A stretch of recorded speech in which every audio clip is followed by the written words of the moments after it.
Hi everybody! Today we're going to be talking about garlic and how to harvest it.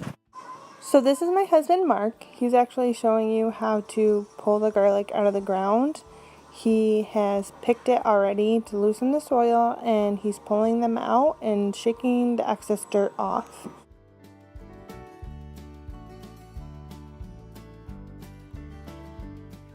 So here I'm going to harvest some of our garlic. Mark had already picked along the edges and in the middle. You can see that gap.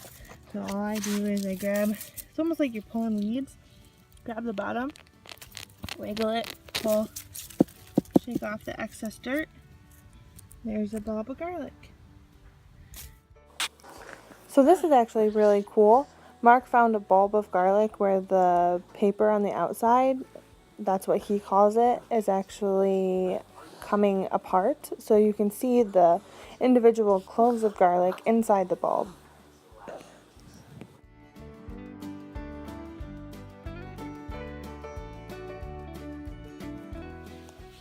And why do you leave them out on the ground? Well, you set them out to cure. Try and let the papers around the garlic form a little bit. And you can give them one more little shake to get the rest of the dust off them before you hang them up to cure for about a week or so. But you want to do it when the sun's out. And it just lets the dirt dry and lets the paper form. Any moisture that's in the ground brings out the moisture. Gets them nice and dry. So this is our garlic. It's called Bogatir or Bogater. I'm not really sure which one is the right pronunciation.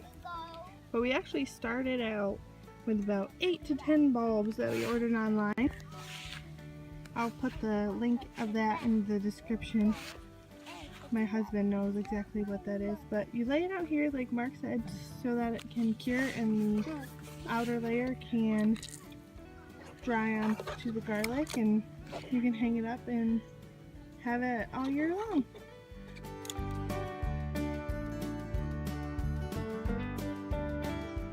So these are some of our scapes. Mark trimmed ours off in the middle of June-ish.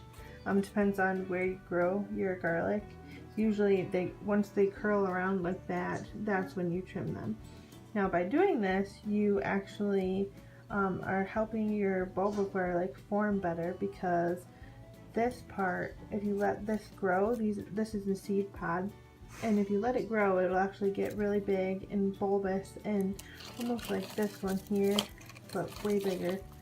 And it will drop the seeds out under the ground, and that's how garlic replants itself. But if you want to grow garlic to eat, you don't want this on there, because you won't get really nice big bulbs of garlic. But you can use these in chilies, in soups, in scrambled eggs. It's almost like a green onion, and you can freeze them as well. They're really good.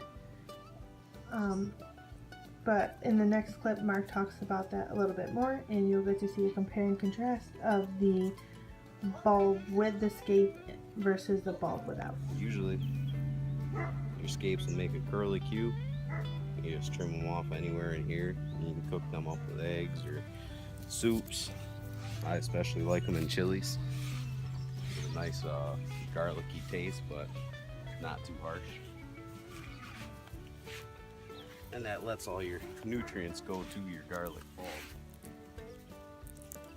instead of working to develop the seed head on the scape. So these are just a few pictures to show you what the cloves look like. This is one that the stem fell off of. I thought that was pretty cool, so I threw that in there. And this is about the average size of the bulbs, which is pretty cool. So once it's done drying, this is our actual, not the Bogatir garlic, this is what we call our junk garlic. It's just random heirloom garlic that we planted for ourselves, because we plan on eventually selling our Bogatir. But anyway, so we braided these little clumps so that we could dry them.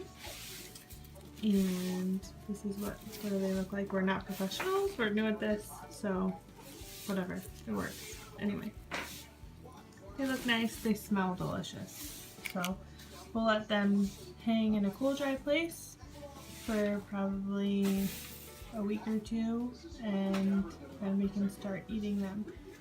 Delicious!